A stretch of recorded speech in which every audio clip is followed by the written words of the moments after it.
Thomas Sankara, une incarnation, l'incarnation du sacrifice révolutionnaire. Soyez les bienvenus sur cette chaîne ZMAC Investissement. Si c'est la première fois que vous êtes là, alors nous vous souhaitons le bienvenue. Abonnez-vous sur cette chaîne. Aujourd'hui, nous allons aborder un thème spécifique qui va édifier notre personne. Thomas Sankara, une incarnation, l'incarnation du sacrifice révolutionnaire. Ibrahim Traoré, le flambeau de la Renaissance. Le flambeau de la Renaissance. Ces deux visionnaires séparés par le temps, mais unis par une mission. Rendre au peuple sa souveraineté, son intégrité et son espoir. Aujourd'hui, nous explorons comment l'histoire semble se répéter et quelles leçons les pays africains peuvent tirer de ces deux figures emblématiques. Et nous allons plonger dans un passé récent qui ne semble pas également éloigné. Thomas Sankara, le père de la révolution africaine. Thomas Sankara fut le père de la révolution africaine. À seulement 35 ans, Thomas Sankara prend les rênes de la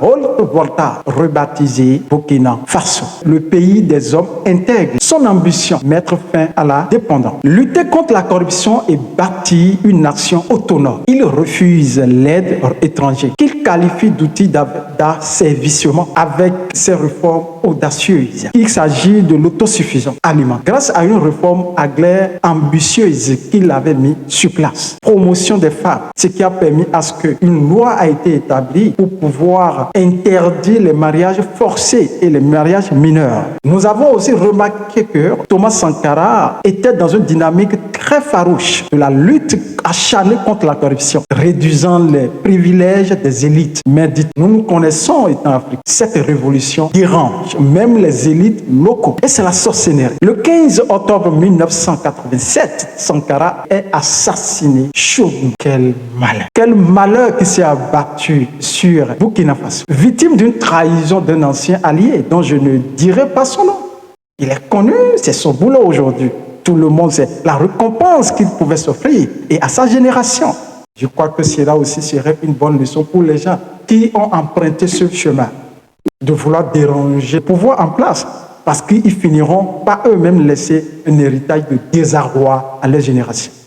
Pourtant, ces idées restent plus vivantes que jamais, résonnant dans chaque quête de justice et de souveraineté en Afrique. Sauf que chacun de nous pensons que Sankara est une pièce unique qui a disparu à jamais. Et heureusement et fort heureusement, nous avons eu Ibrahim Traoré, l'héritier de l'intégrité. Je ne ferai pas l'éloge ou l'épopée fabriquée ici. Vous le constatez, bien même que chacun de nous, nous ne sommes pas faits, mais on ne demanderait plus à un homme humain sur la terre que ce que... D'ailleurs, je dirais ici, même certains pays africains où les élites de ces pays faisaient même 50%, nous serons aux États-Unis, de l'Afrique déjà. Nous aurions parlé déjà du Paris dont tout le monde rêve, des pays africains déjà. Alors laissez-moi continuer. Ibrahim Traoré, le plus jeune chef d'État africain de ce jour, si je me permets de le dire, un leader charismatique, éloquent, visionnaire. S'il prend la parole, il me séduit par sa détermination, séduit par sa volonté de faire les choses, séduit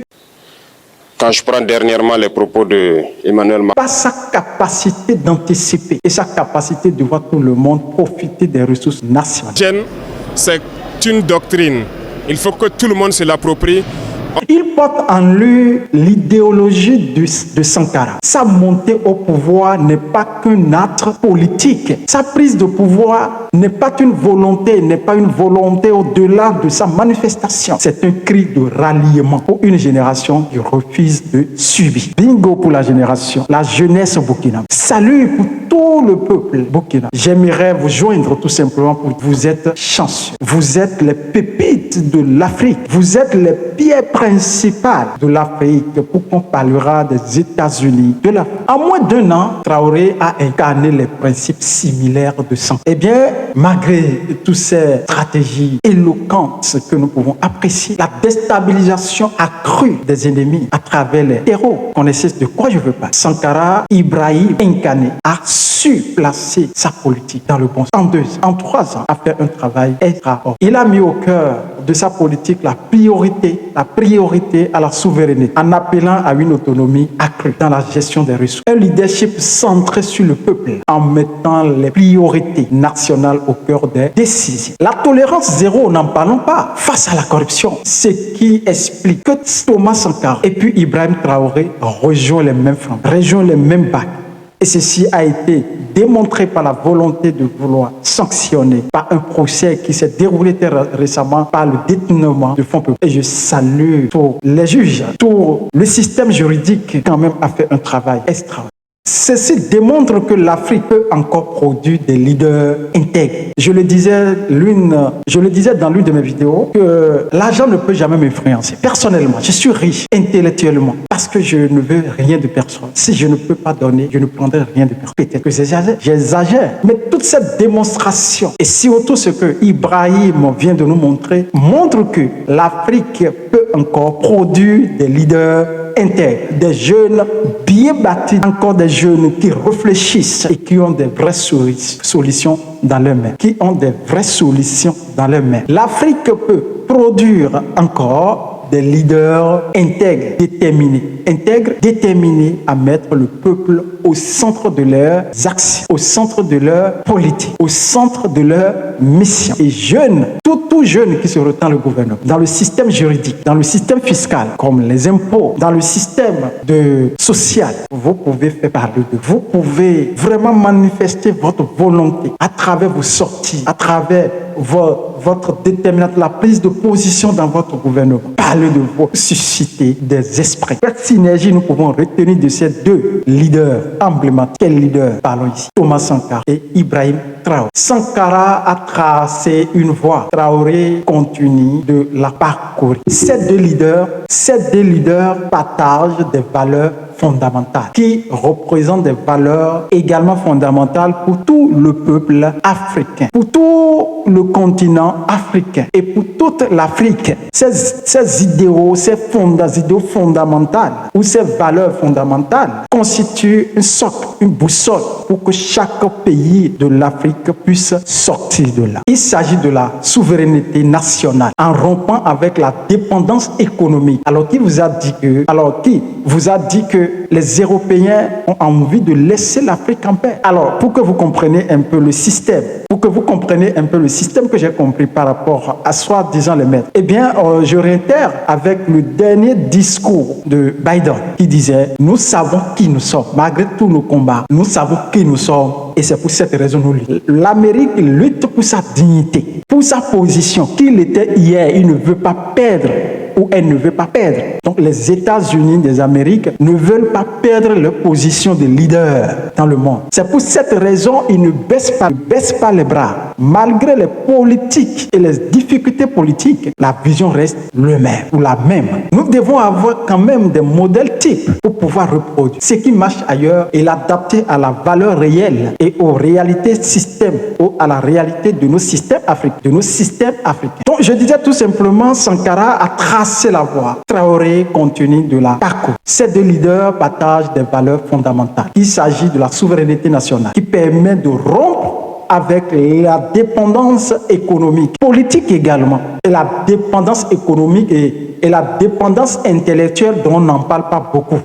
J'en reviendrai dans une autre vidéo. Il y a une vision de développement autonome qui prend pas la mobilisation des ressources locales pour pouvoir redistribuer, pour pouvoir influencer le volet social. Il y a aussi d'autres valeurs qui est la priorité sur la population ou la priorité à la population ou la priorité aux populations vulnérables, notamment les femmes, les jeunes. Et nous avons vu l'action que Thomas Sankara avait mis au cœur. Nous avons vu l'action, je me rappelais, Thomas Sankara dit « abat les maris paresseux » parce que les femmes travaillent tant.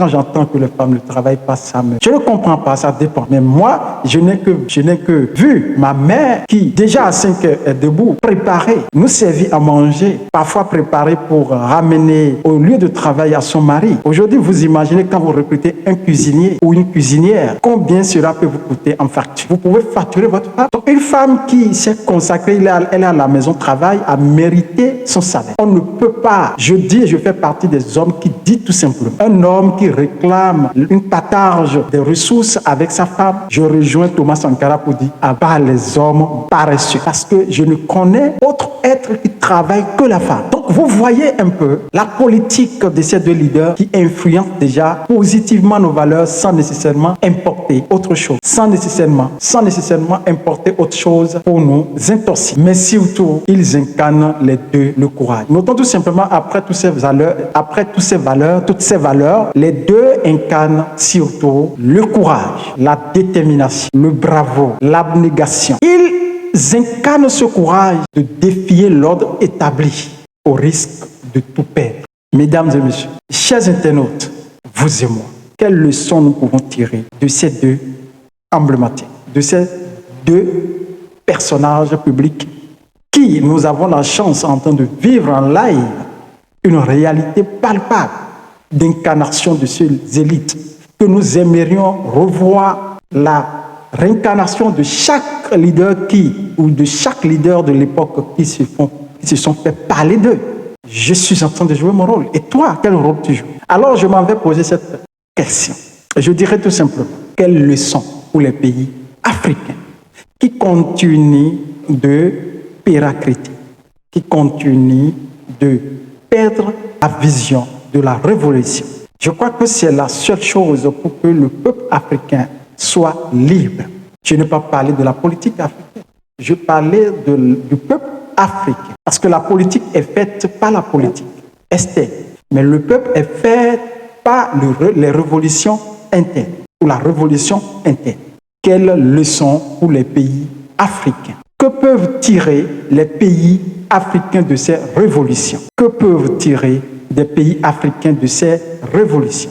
Investir dans l'autosuffisance serait une recommandation. En prenant par les réformes agraires que Thomas Sankara nous a montré, de nourrir son peuple. Tout développement qui n'est pas au cœur de la société est un bâclé. Vous pouvez construire les voies, construire des immeubles pour vendre l'image de votre pays à l'extérieur. Mais si à l'intérieur, tout le monde souffre, je ne crois pas que vous construisez la paix. C'est un peu comme un papa qui s'habille très bien, mais à l'intérieur, ses enfants ne mangent pas. Mais c'est lui qui sort avec une belle voiture. Il s'habille très bien, mais la femme ne mange pas. Les enfants ne sont pas épanouis. Ce papa n'est pas digne d'être un papa. Je suis désolé s'il y a des papas qui me suivent, qui sont conscients qu'ils massacrent leurs enfants. Donc, il y a des chefs d'État en griffes qui ont ce comportement. Malheureusement, qui ne s'en rendent pas compte. C'est là, en réalité, le développement personnel. Et bien qu'on parle du développement personnel, ne croyons pas que parce que la personne est devenue le président, qu'il a vraiment le développement personnel. Parfois, devenir un président peut être un héritage. On hérite quelque chose, pas nécessairement qu'on le mérite dans le fond. Et nous savons d'abord ce que les héritiers font quand il s'agit de l'héritage. Et nous savons ce que c'est quand quelqu'un veut construire lui-même sa richesse. Donc j'appelle à la perte de conscience à toutes les élites politiques africaines, sans assumption de personne. Ceux qui ont une volonté de vraiment faire du bien à leur peuple, il y a une seule chose. Je sais que vous avez la volonté, mais vous avez peur aussi, d'autre part, de cette réalité, de comment couper certains systèmes qui existaient en vous, et la peur de non-maîtrise des conséquences dévastatrices, des conséquences qui vont apparaître. Il n'y a pas autre chemin à prendre que le courage de défier cette règle et de s'allier rapidement à ceux qui ont emprunté le chemin avant vous. Je suis convaincu, si vous le faites, vous gagnerez en mérite, vous gagnerez en autorité. Vous serez désormais la vedette de votre peuple. Ce n'est pas encore tard. L'action passée ne détermine pas notre futur. Vous avez encore cette possibilité de tout écrire et de réécrire votre histoire, même si ça vous reste 2 ans. Je réitère, toute action politique qui n'est pas au cœur du peuple, pas l'auto-alimentation, l'autosuffisance, l'indépendance économique et qui s'est concentré sur les infrastructures seulement, ne construisent pas nécessairement, dans un premier temps, l'épanouissement de son peuple. Toute politique doit commencer par là. La justice pour tous. Donc, la recommandation que je ferai dans cette vidéo, et je vous invite énormément de partager, les pays africains peuvent tirer des leçons de toutes ces élites. Réforme agraire de Thomas Sankara montre que nourrir son peuple est la base de toute souveraineté. Renforcer la transparence à travers la lutte contre la corruption. La lutte contre la corruption est non négociable. La tolérance zéro pour rétablir la confiance. La mobilisation de la jeunesse, parce qu'aucun peuple, aucun pouvoir ne peut résister à la révolte de la jeunesse. La jeunesse africaine, comme l'a démontré Traoré très récemment, est le moteur d'un avenir prospère. Valoriser des ressources locales, naturelles. Nous avons des majors qui sortent. Nous avons des ingénieurs qui sortent. Nous avons des intellectuels très intelligents. Nous avons des si doués en mathématiques, en économie, en sociologie, des jeunes encore, qui non seulement ont développé les intelligences, mais Dieu les a donné cette capacité au-delà de la réalité, mais qui sont exploités par les grandes entreprises, par les gouvernants, de ceux qui nous maltraitent encore. Et ces intellectuels sont échangés contre des petits dollars, petits zéros, au détriment de la vraie réalité. Nous avons des docteurs qui sont des docteurs qui peuvent défier l'ordre international. Et quelles sont les actions qui sont posées de façon interne pour permettre à tous ceux-là, pour mettre leurs intelligences, leurs dons au service du peuple, rien que de mépris. Et il y a un adage qui dit l'ouvrier mérite son salaire. Quelqu'un ne peut pas travailler, avoir le doctorat, travailler à un don, et après, un politique serait en train de le maltraiter. C'était évident que ceux-là choisissent aller à l'extérieur, à l'étranger, aux diasporas pour faire valoir leurs compétences. Donc, c'est aux élites internes de créer cet écosystème, ces environnements pour permettre à ceux-là de venir vraiment s'inventer et de faire partager ces compétences. Parce que nous ne gagnons rien en laissant ceux-là continuer à l'extérieur. J'ai rencontré des jeunes, très jeunes, moins de 30 ans, qui travaillent avec des banques internationales, qui travaillent avec la Banque mondiale, qui négocient des prêts même pour des pays. Mais ce sont des Africains, des jeunes qui ont le don, qui ont le talent. Donc, la banque ou les institutions internationales les envoient pour aller négocier des prêts, pour aller négocier des opportunités. C'est parce qu'ils ont vu en eux cette capacité de faire. Et combien on les paie? Ils ne sont pas payés à la hauteur des milliards, mais qui font fonctionner de grandes institutions. Quelles leçons nous pouvons tirer? La jeunesse au cœur du développement. Sankara, Thomas Sankara et puis Ibrahim nous a montré toutes ces réalités. Alors, je vous appelle à l'action. Thomas Sankara et Ibrahim Traoré ne sont pas des trésors, des héros isolés. Thomas Sankara et Ibrahim Traoré ne sont pas des héros isolés.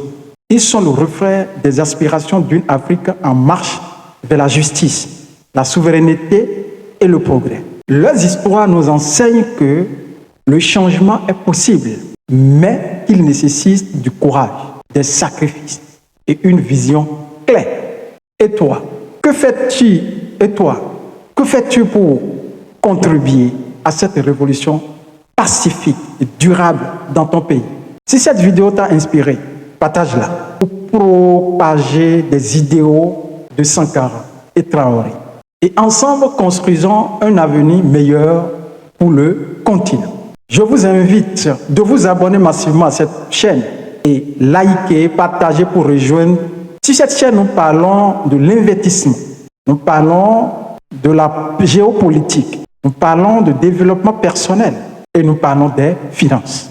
Alors, si cette thématique te plaît, reste, abonne-toi pour des nouvelles innovations qui sont en attente.